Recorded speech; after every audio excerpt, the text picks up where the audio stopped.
नमस्कार, मैं हूं अनुष्का और आप देख रहे हैं अंबर टाइम्स। आइए रुक करते हैं खबरों की ओर। शहर के थावरिया बाजार स्थित अति प्राचीन भगवान श्री जगन्नाथ मंदिर से रविवार दोपहर 3 बजे रथ यात्रा शुरू हुई।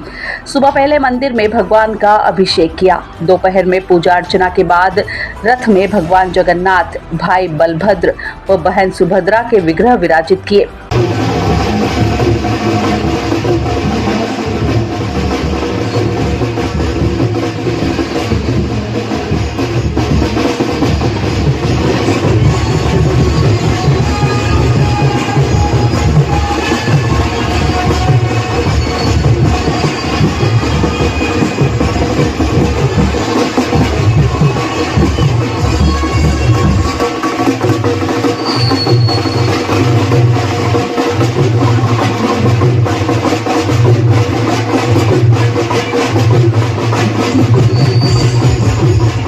ढोल धमाकों की गूंज व बैंड पर भजनों पर कृष्णमय भक्ति में भक्त रथ को खींचते हुए जयकारे लगाते हुए सवार हुए।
भगवान जगन्नाथ रथ यात्रा शहर के मुख्य मार्गों से होती हुई पुनः थावरिया बाजार स्थित मंदिर पहुंची, जहां आरती पश्चात केसरिया भात का भगवान को भोग लगाकर भक्तों में प्रसादी का वितरण किया गया।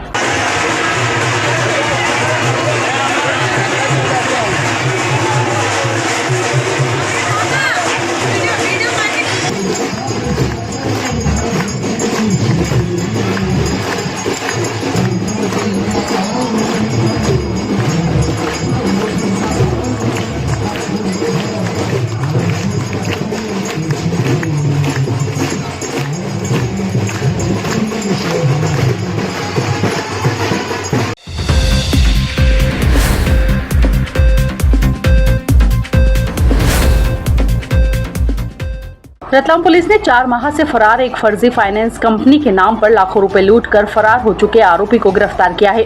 आरोपी ने बड़े शातिर तरीके से एक बिल्डिंग में फाइनेंस कंपनी के नाम पर कर्मचारियों की भी भर्ती की थी। दरअसल 2023 नवंबर को रतलाम के स्टेशन रोड पर फरियादी गिरीश मेहता से आरोपी फारूक मिला। और उसने अपनी गेट ग्लोबल फाइनेंस कंपनी बताकर ऑफिस खोलने के लिए फरियादी गिरीश मेहता के बिल्डिंग में फ्लैट किराए से लिया।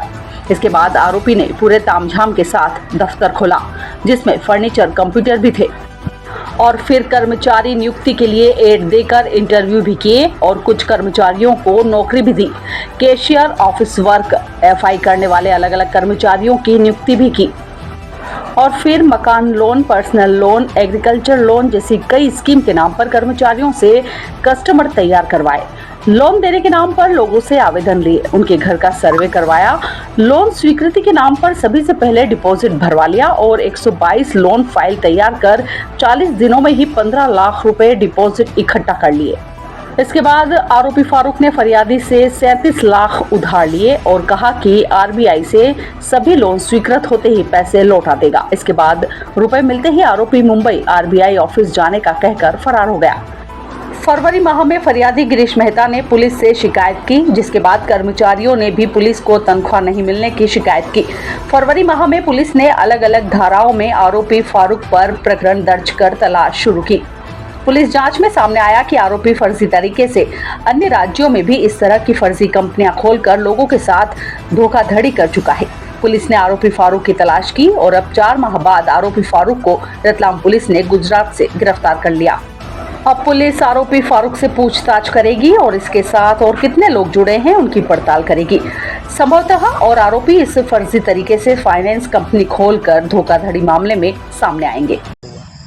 ये 1 फरवरी 2024 में थाना स्टेशन रोड में एक शिकायत प्राप्त हुई थी, जिसमें फाइनेंस कंपनी खोल के और फर्जी लोन दिलाने के नाम पर एक शिकायत प्राप्त हुई, जिस पर तत्काल संज्ञान में लिया गया और फिलहाल अभी आरोपी को गिरफ्तार किया गया है। आरोपी के द्वारा जो है फाइनेंस कंपनी खोली गई रतलाम में और उसमें जो है कर्मचारियों की भी भर्ती की गई और इनके द्वारा विभिन्न प्रकार के लोन दिलाने के नाम पे फॉर्म भराए गए और इस टाइप से जो है इन्होंने जो है अंतर्राज्यीय गिरोह है ये एक प्रकार से, जिनका अन्य राज्यों में भी नेटवर्क फैला हुआ है। उसकी जांच जारी है और शीघ्र अग्रिम कार्रवाई और की जाएगी। कहाँ पर इनके 4-5 राज्यों में ऐसे मिले हैं जहां पर इन्होंने ऑफिस खोल के इस टाइप से गतिविधियां की है। और भी कोई शामिल है? अभी फ़िलहाल जांच जारी है और पूछताछ जारी है। अगर कोई अन्य तथ्य सामने आएंगे तो शीघ्र उस पर भी कार्रवाई की जाएगी।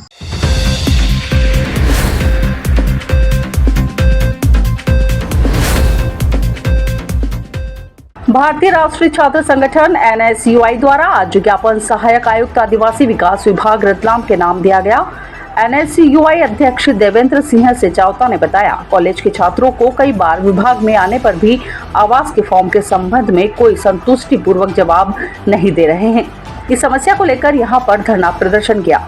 इसके बाद सहायक संचालक आदिवासी विभाग प्रीति जैन ने छात्रों की बात सुनी, लेकिन आश्वासन नहीं मिलने पर छात्र नेता भड़क गए और विभाग की लापरवाही को बताते हुए धरने पर बैठ गए। जी हाँ, कॉमर्स कॉलेज का 23-24 में तकनीकी समस्या रही कि पोर्टल पर कॉलेज मैप ही नहीं हुआ था।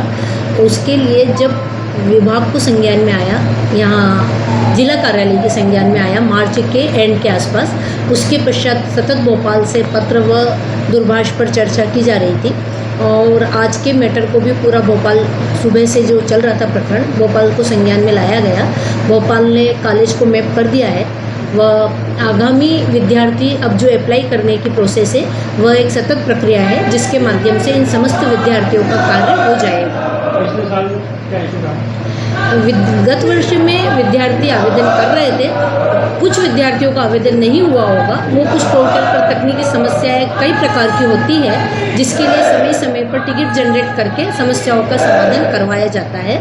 इनका भी समाधान करवाया जा रहा है। करीब 2 घंटे चले धरने में पुलिस प्रशासन आया और उन्होंने तहसीलदार ऋषभ ठाकुर को बुलाकर मामला शांत करवाया। छात्र नेता विभाग की त्रुटि बताकर संबंधित अधिकारी पर कार्रवाई करने की मांग पर अड़े रहे। तहसीलदार ने आश्वासन दिया कि 10 दिन के अंदर आपकी समस्या हल कर दी जाएगी। यहाँ आदिवासी विकास विभाग में हम आए हैं। करीब 35 से 40 छात्र हैं कॉमर्स कॉलेज के। उनको सत्र 22-23 से आवास की राशि नहीं मिली अभी तक। छात्र यहाँ आते हैं तो यहाँ से कॉलेज भेज देते, कॉलेज से यहाँ भेज देते। छात्रों को बार बार इधर से उधर भटकना पड़ रहा है। ये विभाग की लापरवाही के कारण ऐसा हो रहा है, क्योंकि इन्होंने पोर्टल पर भोपाल से कॉलेज का नाम नहीं आ रहा है। कॉलेज जो है शासकीय स्वामी विवेकानंद वाणिज्य महाविद्यालय, जिसके 35 से 40 छात्रों का आवास के पैसे अभी तक नहीं मिले।